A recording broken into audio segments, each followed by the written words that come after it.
दिल्ली की जमुना नदी में टूना अपनी बेटी रानी के साथ रहती थी। टूना का पति टोनी नदी में पिज़्ज़ा बेचा करता था। टोनी के हाथ का पिज़्ज़ा सभी बच्चों को बहुत ही पसंद था। कुछ दिन पहले अचानक उसकी तबीयत खराब हुई और एक दिन उसकी मौत हो गई। तब टूना ने अपना घर चलाने के लिए अपने पति के ठेले पर पिज़्ज़ा बनाने का काम शुरू किया, लेकिन उसका बनाया हुआ पिज़्ज़ा बच्चों को नहीं पसंद आता था। एक दिन सोनू केकड़ा अपने छोटे भाई के साथ पिज़्ज़ा खाने आया। पिज़्ज़ा खाते ही वो टूना से बोला, आंटी, आपके पिज्ज़ा में वो स्वाद नहीं जो टोनी अंकल के बनाए पिज्ज़ा में होता था। चल छोटे, हम कहीं और जाकर पिज़्ज़ा खाते हैं।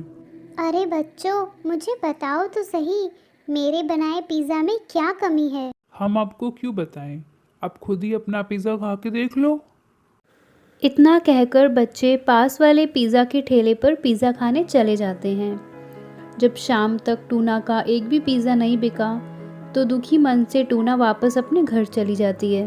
उसी नदी में बंटी ऑक्टोपस अपने बेटे राजा के साथ रहता था। वो मटका बनाकर बेचा करता था। आजकल उसके मटके का भी धंधा नहीं चल रहा था। एक दिन जब बंटी मटके बेचने बाजार जाता है तो उसके बेटे राजा की नज़र टूना के पिज़्ज़े के ठेले पे पड़ती है। पापा, मुझे पिज़्ज़ा खाना है। बहुत दिन हो गए आपने मुझे पिज़्ज़ा नहीं खिलाया। मुझे कुछ पैसे दे दो, मैं टूना आंटी से पिज़्ज़ा खरीद कर खाऊंगा। तेरा दिमाग तो नहीं खराब हो गया क्या?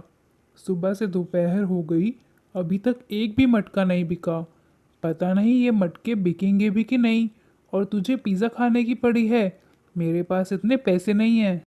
अपने पापा से डांट खाकर राजा रोने लगता है। ये सब टूना से देखा नहीं गया और टूना पिज़्ज़ा लेकर राजा के पास आती है और उसे पिज़्ज़ा दे देती है। अरे टूना बहन, इसे पिज़्ज़ा मत दो। मेरे पास तुम्हें देने के लिए पैसे नहीं हैं। सुबह से बैठा हूँ और मेरी बोनी भी नहीं हुई है अभी तक। कोई बात नहीं ऑक्टोपस भैया, मैं कौन सा आपसे पिज़्ज़ा के पैसे मांग रही हूँ। वैसे भी मेरा पिज़्ज़ा खाने बहुत कम मछलियाँ आती हैं। ऐसे ही कुछ दिन बीत जाते हैं। एक दिन टूना अपनी बेटी रानी को बंटी ऑक्टोपस के मटके के बारे में बताती है। बेटा, बंटी ऑक्टोपस की हालत भी बिल्कुल हमारी तरह है। फ़र्क इतना है, वो मिट्टी से मटके बनाता है और मैं पिज़्ज़ा बनाती हूँ। दोनों के पास ग्राहक ही नहीं है। माँ, मैंने बाज़ार में मटका बिरयानी बिकते देखा है। क्यों ना आप भी मटका पिज़्ज़ा बेचना शुरू कर दो। अगर मछलियों को मटका पिज़्ज़ा पसंद आ गया तो बंटी अंकल को भी फ़ायदा होगा। बेटा, ये तो बहुत ही अच्छा आइडिया है। मैं अभी बंटी ऑक्टोपस से कुछ मिट्टी के मटके लेकर आती हूँ। अगले दिन टूना अपनी बेटी के साथ मटका पिज़्ज़ा बेचने लगती है और देखते ही देखते टूना का मटका पिज़्ज़ा खाने बच्चे दूर दूर से आने लगे और बंटी ऑक्टोपस के भी मटके अच्छे दाम में बिकने लगे। और इस तरह टूना और बंटी खुशी खुशी अपने बच्चों के साथ रहने लगते हैं और खूब मुनाफा कमाते हैं। एक बार की बात है, एक नदी में टूना मछली और बंटी ऑक्टोपस रहते थे। दोनों के पास अपना अपना टमाटर का एक खेत था। टूना मछली बहुत ईमानदारी से अपना काम करती थी। टूना रोज़ सुबह उठकर अपने खेतों में पानी दिया करती और पूरे दिन अपने खेत में काम करती रहती। लेकिन बंटी ऑक्टोपस बहुत ही आलसी था। वो अपने खेत में बिल्कुल भी ध्यान नहीं देता। ना वो अपने खेत में ज़्यादा पानी देता, ना अपने खेत में कोई काम करता। टूना हमेशा बंटी से ज़्यादा खेती कर लेती और उससे ज़्यादा ही मुनाफा कमाती थी। बस इसी बात से बंटी अंदर ही अंदर टूना से जलने लगा। अरे यार, मैं क्या करूं? ये टूना मछली हर दफ़ा तो मुझसे ज़्यादा ही मुनाफा कमाती है, और इसका मुनाफा भी मुझसे ज़्यादा होता है। अच्छा होता इसकी फसल में आग लग जाती और मुझे आनंद आ जाता। पर मैं अब इसमें क्या कर सकता हूँ? चलो फिर मैं अपने घर ही चला जाता हूँ। अगर यहाँ बैठा रहूँगा तो मुझे और गुस्सा आता रहेगा। ये कहकर बंटी वापस अपने घर चला जाता है। दूसरी तरफ टूना अपने काम में मगन होती है। ओह मेरे लाल लाल टमाटरों, आज मैं जो कुछ भी हूँ सब तुम्हारी वजह से ही हूँ। अगर तुम लोग ना होते तो मेरा क्या होता, इसलिए मैं रोज़ की तरह तुम सबका आभार करती हूँ। ना जाने बंटी ऑक्टोपस को कब अकल आएगी। वो अपने खेत में बिल्कुल भी ध्यान नहीं देता। मैं कल उसके घर जाकर उसको समझाऊंगी कि ज़्यादा मेहनत करने से अच्छी फसल होती है और मुनाफा भी ज़्यादा होता है। दूसरी तरफ बंटी ऑक्टोपस अपने घर में बहुत ही उदास बैठा था। तभी उसका दोस्त सोनू केकड़ा उसके घर आता है और बंटी को उदास देखकर उससे कहता है, अरे मेरे भाई बंटी, तुम इतने उदास क्यों बैठे हो? अरे सोनू, क्या बताऊँ, मैं बहुत ही परेशान हूँ। हाँ हाँ, मुझे सब पता है। तुम ज़रूर उस टूना मछली की वजह से ही परेशान होगे। मुझे ये भी पता है कि इस बार भी तुमने बहुत ही कम खेती हुई है। सारा मुनाफा वो टूना ले गई। अब ऐसे उदास बैठने से क्या होगा? मैं तो कहता हूँ जाकर टूना के खेत में आग लगा देते हैं। ना रहेगा खेत, ना होगा उसका मुनाफा। अरे पागल हो गए हो क्या तुम? अगर ये बात और किसी को पता चली तो हम जो कमाते हैं उससे भी हाथ धोना पड़ेगा। मैं ऐसा कुछ भी नहीं करूँगा। और तो और ये काम बिल्कुल गलत है। मैं ऐसा हरगिज़ नहीं करूँगा। तो तुम मुझ पर क्यों चिल्ला रहे हो? तुम बस मुझ पर ही चिल्ला सो, जाकर उस टूना पर चिल्लाओ। तुमसे ठीक से काम धंधा तो होता नहीं, उल्टा मुझे ही सुना रहे हो। तुम तो पूरा दिन घर पे पड़े रहते हो।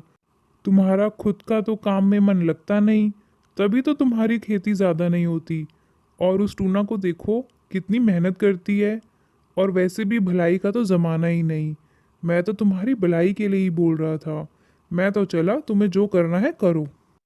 ये कहकर सोनू वहाँ से चला जाता है। अगले दिन बंटी अपने खेत में ही था। तभी टूना बंटी के पास आ गई और बंटी ने कहा, अरे टूना, तुम यहाँ कैसे? तुम्हें क्या कोई काम है? नहीं नहीं, मैं तो ऐसे ही यहाँ आई थी, ये देखने के लिए कि तुम्हारी फसल कैसी चल रही है। क्या बताऊँ टूना, हर बार की तरह मेरी फसल इस बार भी कम हुई है। मैं तो बहुत ही परेशान हो गया हूँ। वैसे बंटी, अगर तुम बुरा ना मानो तो मैं एक बात कहूँ। फसल ज़्यादा काम करने से अच्छी उगती है, ना कि घर में आराम करने से। तुम अपने खेत में बिल्कुल भी ध्यान नहीं देते। थोड़ा खेत पर ध्यान दो, मेहनत करो। तुम्हारे कहने का क्या मतलब है? मैं क्या कामचोर आदमी हूँ? अच्छा होगा तुम यहाँ से खुद ही चली जाओ। मुझे बहुत गुस्सा आ रहा है, वरना मैं तुम्हें यहाँ से धक्के मार के भगा दूंगा। टूना कुछ ना बोली, बस अपने खेत में आ गई और मन में सोचती है कि बंटी को समझाने का कोई फायदा नहीं, ये बिल्कुल भी नहीं समझेगा। दूसरी तरफ बंटी गुस्से में कहता है, अरे आज तो हद ही हो गई। कल वो सोनू केकड़ा मुझे इतना सुना गया और आज ये टूना भी आकर सुनाकर चली गई। बस अब बहुत हुआ। इस टूना की बच्ची का कुछ तो करना ही पड़ेगा। सोनू सही कह रहा था, मुझे इस टूना के खेत में आग लगा देनी चाहिए। लेकिन एक प्रॉब्लम है, इस टूना का खेत तो बहुत ही ज़्यादा बड़ा है। मैं अकेले खेत में आग कैसे लगाऊंगा? और आग बढ़ते बढ़ते मेरे खेत में भी आ गई तो मैं तो बर्बाद ही हो जाऊंगा। अब मुझे कुछ और ही करना होगा। रात होते ही टूना सब काम खत्म करके अपने घर चली जाती है और बंटी चुपके से टूना के खेत में घुस जाता है। अब एक काम करता हूँ, टूना के सारे टमाटर तोड़कर उसी के घर के पास गड्ढा खोदकर उसी में डाल देता हूँ। अब इस टूना को पता चलेगा, मुझे बहुत बातें सुना रही थी ना, अब समझ आएगा इसे। अगली सुबह रोज की तरह टूना अपने खेत में जाती है तो वो देख के हैरान रह जाती है। उसकी सारी फसल अब बर्बाद हो चुकी है। ये देखकर टूना बहुत उदास हो जाती है और कहती है, अरे ये क्या हो गया? अब मैं क्या करूं? मैं तो बर्बाद ही हो गई। मेरे तो सारे टमाटर चोरी हो गए। मैं कितनी मेहनत करती थी, लेकिन किसी ने मेरे सारे टमाटर चोरी कर लिए। अब तो मुझे कुछ भी समझ नहीं आ रहा, मैं क्या करूं? टूना परेशान होकर वापस अपने घर आ गई। बंटी सब देख रहा था और मन ही मन बहुत खुश हो रहा था। कुछ दिन बीत गए और टूना के घर के नीचे से एक बहुत बड़ा टमाटर निकल आया। टूना टमाटर देखकर बहुत ज़्यादा हैरान हो गई। अरे इतना बड़ा टमाटर मेरे घर के बाहर कैसे उग गया? लगता है ऊपर वाले ने मेरी सुन ली। अब मैं इस टमाटर से अपना नया धंधा शुरू करूंगी। मैं इस टमाटर से एक दुकान खोलूंगी। उसमें मैं सबको टमाटर का शरबत बनाकर पिलाऊंगी। फिर मेरा बहुत मुनाफा होगा। फिर टूना वैसे ही करती है। वो अपनी एक बड़ी सी दुकान खोल लेती है और दूर दूर से मछलियाँ उसकी दुकान में जूस पीने आते हैं। धीरे धीरे वो बहुत ही ज़्यादा अमीर हो गई। लेकिन ये सब देखकर बंटी बहुत परेशान हो गया। बंटी की कामचोरी की वजह से उसने अपनी पूरी फसल बर्बाद कर ली। अब तो बंटी के पास कोई भी काम नहीं था। अरे अब मैं क्या करूं? मैंने टूना के साथ तो बहुत ही बुरा किया, तभी मेरे साथ ऐसा हुआ। मुझे टूना के टमाटरों को खड्डे में नहीं डालना चाहिए था। मैं टूना से माफ़ी मांग लेता हूँ। यही सोचकर बंटी टूना के पास जाता है और कहता है, अरे टूना, मुझे माफ़ कर दो। मैंने ही तुम्हारे टमाटर तोड़कर ज़मीन के नीचे गाड़ दिए थे। सब मेरी ही गलती है, मुझे माफ़ कर दो।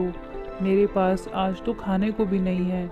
मैंने तुम्हारे साथ बहुत गलत किया, इसलिए मेरे साथ ऐसा हो रहा है। टूना बहुत ही दयालु थी। वो बंटी को माफ़ कर देती है और उसे अपनी दुकान में काम पर रख लेती है। अब दोनों जूस बेचकर खूब मुनाफा कमाते हैं। बच्चों, हमें इस कहानी से क्या सीख मिली? हमें कभी भी किसी के साथ गलत नहीं करना चाहिए, क्योंकि हमारे साथ भी वही होता है।